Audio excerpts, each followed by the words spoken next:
अस्सलाम वालेकुम जी। सबसे पहले मैं आप लोगों का बहुत ज़्यादा शुक्रिया अदा करना चाहती हूँ जिस तरह कमेंट्स में आप मेरी हौसला अफजाई करते हैं और मेरी रेसिपीज़ को पसंद करते हैं। आज मैं बनाने लगी हूँ बहुत ही टेस्टी मटन पुलाव और बहुत डिफरेंट तरीके से इसकी रेसिपी मैं आपके साथ शेयर करूँगी। तो सबसे पहले मैं आपको इसके मसाले दिखा लेती हूँ जो सबसे पहले इसके अंदर जाएंगे। इस दुआ के साथ हम इसको बनाना शुरू करते हैं कि जहाँ रहें हंसते रहें और हंसाते रहें। यहाँ पे 1 टेबल स्पून के करीब मैंने काली मिर्च ले ली, 1 टेबल स्पून मैंने ज़ीरा ले लिया, 2 बड़ी इलायचियाँ ले ली, 5-6 छोटी इलायचियाँ ले ली, 4-5 टुकड़े मैंने दालचीनी के ले लिए, 2 बादियान के फूल ले लिए और 2-3 पत्ते मैंने यहाँ के साथ ही तेज़ पत्ते मैंने 2 ले लिए, जायफल और जवतरी का 1-1 टुकड़ा ले लिया। मसाले मैंने आपको दिखा दिया, तो हम इसको बनाना स्टार्ट करते हैं। यहाँ पे एक बड़े साइज़ का मैं प्याज ले लूँगी, ये कढ़ाई के अंदर डाल दूँगी और इसके साथ ही आधा कप के जितना मैं कुकिंग ऑयल डाल दूँगी। इसको तकरीबन 5-7 मिनट के लिए हम अच्छी तरह फ्राई कर लेंगे घी के अंदर। यहाँ पे देखें जी, प्याज जो है वो गोल्डन ब्राउन हो गया। इसके अंदर जो मैंने साबुत मसाले आपको दिखाए थे ये सारे इसके अंदर डाल देंगे और इसके साथ ही तकरीबन 1 किलो के जितना मैं मटन इसमें डाल दूँगी। और यहाँ पे देखें जी, मटन डालने के बाद तकरीबन 1.5 पाव के जितना इसमें मैं दही डालती जाऊँगी और मटन को अच्छी तरह भून लूँगी। और यहाँ पे इसके साथ ही तकरीबन 3 टीस्पून के करीब इसमें मैं नमक के डाल दूँगी ताकि मटन के अंदर तक नमक चला जाए।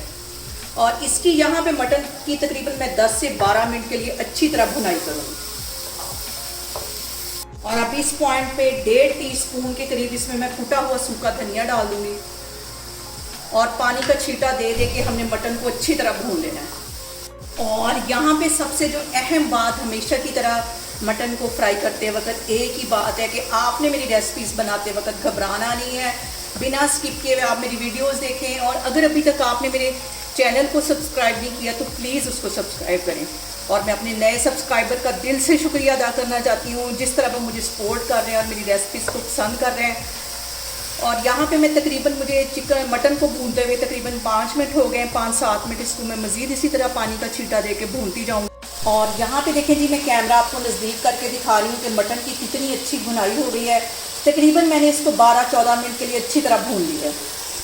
और यहाँ पे मैं 6 गिलास के जितना इसमें पानी डाल दूँगी ताकि इसकी यखनी बन सके।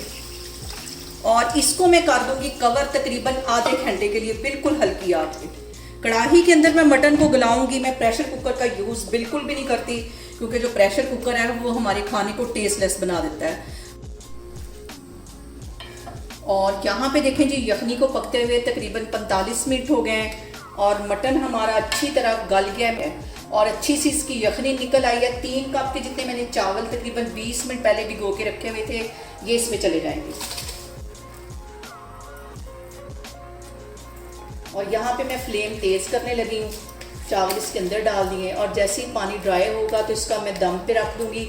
और अभी इस पॉइंट पे नमक भी इसका लाजमी चेक करना क्योंकि चावल जब फूटते हैं तो नमक कम हो जाता है। और इसके साथ ही 3-4 मैं सब्ज़ मिर्चियाँ डाल दूँगी ताकि इनका जो फ्लेवर है ये भी चावलों के अंदर है। और यहाँ पे देखें जी, पानी ड्राई हो चुका है। इतना पानी रहेगा तो हमने इसका दम देना है। नमक मैंने चेक कर लिया, थोड़ा सा कम था, 1 टीस्पून के करीब मज़ीद इसके अंदर मैंने नमक डाल दिया है। इसको मैं यहाँ पे रखूँगी दम पे तकरीबन 20 मिनट के लिए, बिल्कुल हल्की आग पे। तो फिर मैं आपको 20 मिनट के बाद दिखाती हूँ। और यहाँ पे देखें जी, मटन पुलाव को दम पे रखे हुए मुझे तकरीबन 20 मिनट हो गए। अब इसका मैं कवर हटाती हूँ और इसको अच्छी तरह एक दफ़ा हिला लेते हैं ताकि इसके जो चावल हैं अलग अलग हो जाएं। इसको मैं करती हूँ डिश आउट, तो फिर मैं आपको दिखाती हूँ। और यहाँ पे देखें जी, मज़ेदार सा हमारा मटन पुलाव बनके तैयार हो गया है। आप लोग इसको लाजमी ट्राई करें और मुझे कमेंट्स में बताएं कि आपको मेरी रेसिपीज़ कैसी लगती हैं। और मेरी वीडियोस को ज़्यादा से ज़्यादा शेयर करें और मुझे सब्सक्राइब करें। और अपना बहुत सारा ख्याल रखें। इंशाल्लाह ताला मैं एक और वीडियो में आपके सामने आऊँगी। अल्लाह हाफिज़।